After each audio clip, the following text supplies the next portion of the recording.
Bismillahirrahmanirrahim. Assalamualaikum warahmatullahi wabarakatuh. Perkenalkan, kami dari kelompok 3, yakni dalam pelajaran manajemen proyek, yang ingin mempresentasikan tentang materi kami, yaitu bab proyek bergerak di bidang jasa. Dan pertama-tama saya ingin memperkenalkan diri.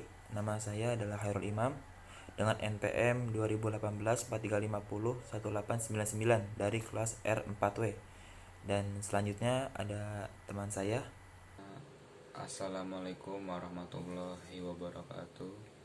Nama saya Muhammad Farhan Satria Wibawa dengan NPM 2018 4350 1969 dari kelas R4W. Saya Raihan Hilmi dari kelas R4W dengan NPM 2018 4350 1731. Perkenalkan, nama saya Hakim Ahmad Hanafi dengan NPM 2018 4350 1564. Ya, bismillahirrahmanirrahim. Ya, kita masuk dalam materi pembelajaran. Yang pertama ada identitas proyek. Identitasnya adalah proyek Function All Shop yang terletak di Jalan KSU, Gang Rubin, nomor 40, Kota Depok. Nah, ini proyek bergerak di bidang jasa. Selanjutnya ada namanya latar belakang proyek. Ya. Latar belakang ini adalah dalam pembuatan tugas proyek ini kami lebih memfokuskan dalam pembuatan website toko online, dikarenakan website toko online ini merupakan salah satu media informasi dan pemasaran bagi sebuah perusahaan atau organisasi yang sedang diminati oleh masyarakat. Secara umum, website toko online adalah suatu halaman web yang terdapat dalam sebuah domain yang memuat penawaran barang dan jasa melalui internet, di mana pengunjung dapat melihat barang-barang yang ada di toko online. Sebuah website biasanya dibangun atas halaman web yang saling berhubungan. Hubungan antara satu halaman web dengan halaman web lainnya disebut dengan hyperlink, sedangkan teks yang dijadikan media penghubung disebut hypertext. Web toko online adalah suatu media penjualan dan pembelian barang atau jasa melalui internet. Web toko online ini merupakan salah satu sarana untuk memudahkan penjual untuk menjual produk dan memudahkan para pembeli. Karena pembeli tidak perlu datang ke toko, mereka hanya cukup melihat barang yang terdapat di katalog barang, lalu melakukan pemesanan barang dan melakukan pembayaran secara transfer melalui bank. Kemudian setelah dikonfirmasi, barang pesanan akan segera dikirim ke alamat tujuan. Produk-produk yang diposting dalam katalog web ini akan membuat konsumen atau masyarakat atau lebih mudah dalam jelas untuk mengerti produk yang dijual dalam small online outlet. Dengan pembuatan yang user friendly, maka web toko online ini akan lebih cepat untuk dipahami. Selanjutnya ada deskripsi produk atau jasa yang dihasilkan proyek. Penjualan online ini merupakan jasa yang dapat digolongkan dalam penjualan jenis barang yang berpeluang secara yang besar dan menembus pasar, karena sasaran usaha ini adalah anak muda yang sangat konsumtif. Dan struktur organisasi proyek ini adalah ada yang paling atas ini ada direktur, di bawahnya ada project owner, di bawahnya ada manajer proyek, dan ada anggota-anggotanya seperti desainer, programmer, tester, sistem analis, dan administrator. Selanjutnya pengertian dari A job desk manager proyek. Ini temukan dan koordinasikan dengan vendor eksternal buat perencanaan dalam proses untuk memantau dan melaporkan kemajuan proyek. Kemudian secara efektif dengan klien untuk memastikan mereka puas atau tidak. Yang B, job desk tim proyek, membantu manajer dalam pembentuk proyek online, mengkoordinasikan pelaksanaan tugas setiap dalam proyek online. Selanjutnya ada time schedule proyek atau Gantt chart. Lalu yang pertama ada kegiatan dan waktu pelaksanaan. Itu di bulan Mei minggu pertama itu ada analisis kebutuhan. di minggu kedua dan minggu ketiga itu ada desain fungsi, dan di bulan Juni dari minggu pertama sampai minggu keempat itu ada pemrograman. Lalu di bulan Juli di minggu pertama ada pengujian, di minggu kedua ada instalasi, di minggu ketiga ada pelatihan, dan di minggu keempat ada pemeliharaan. Lalu dari 3 bulan ini, dari Mei, Juni, Juli, dari minggu pertama sampai akhir itu selalu ada dokumentasi. Selanjutnya ada analisa SWOT dari proyek. Yang pertama ada poin A, yaitu strength. 1. Respon yang didapat dari konsumen mengenai barang atau segala macam yang berhubungan dengan usaha ini bisa diterima dengan sangat cepat tanpa melalui pihak-pihak seperti atasan dan lain-lain. Online shop ini dinilai lebih mudah untuk memahami kemauan dan kebutuhan pelanggan. Bisnis online shop ini juga bisnis yang zaman sekarang ini sedang rame-ramenya. Lalu yang kedua ada modal yang dibutuhkan ini relatif kecil. Yang ketiga, transaksi bisa dilakukan dengan mudah dan dalam waktu 24 jam non-stop. Jadi Anda bisa bebas kapan aja, terserah Anda. Yang poin B ada weakness. 1. Fashion online shop yang masih baru dalam bisnis jasa ini dibandingkan dengan merek-merek pesaing yang terlebih dahulu ada menjanjikan tingkat kepercayaan konsumen atau keyakinan konsumen akan jasa ini masih mempan.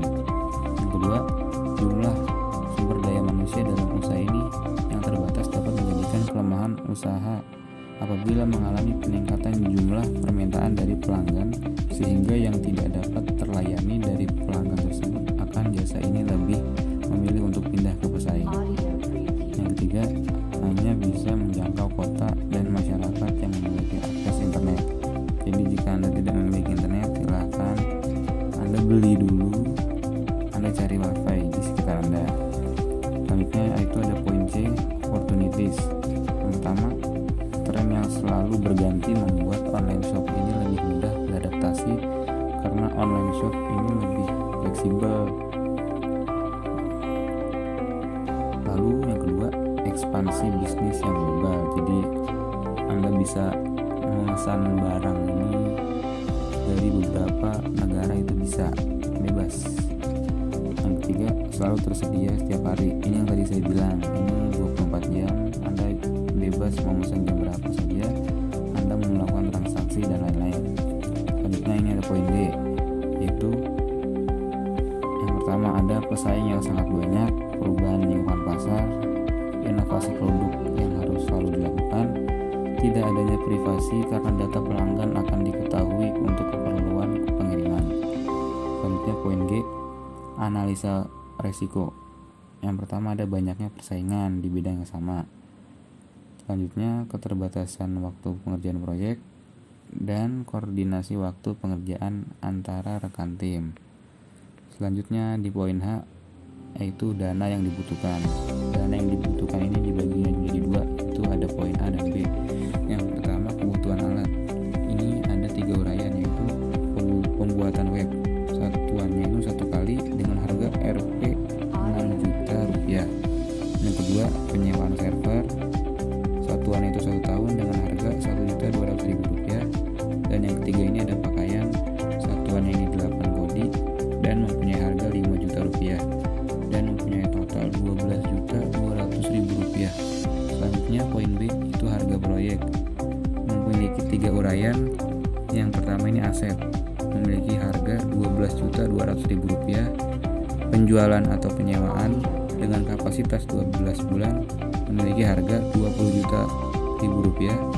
Dan yang terakhir kebutuhan pemasaran atau iklan, itu memiliki harga Rp1.300.000 dan memiliki semua ini total Rp33.500.000. Selanjutnya poin I, investor yang akan dituju. Ini adalah banknya, ini kita menerima segala macam bank karena kita ingin memudahkan membeli dan tidak akan merepotkan. Jadi bank apa saja boleh, dan bank yang kami rekomendasikan adalah Bank BNI.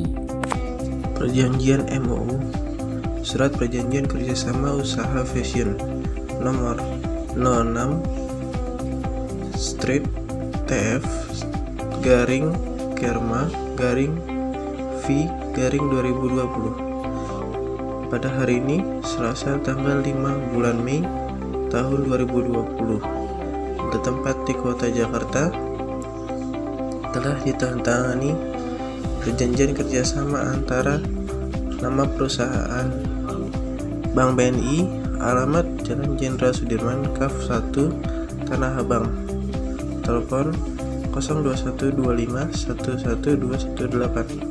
Selanjutnya disebut sebagai pihak pertama nama Hakim Ahmad, alamat perumahan PGP Jalan Jenderal Osim 4, nomor KTP 32750171099008, telepon 0857 03005580.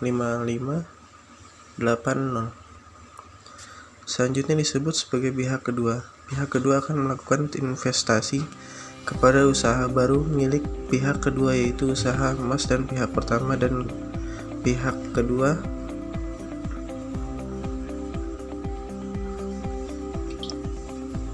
sepakat melakukan perjanjian sebagai berikut. Pasal 1. Nilai investasi.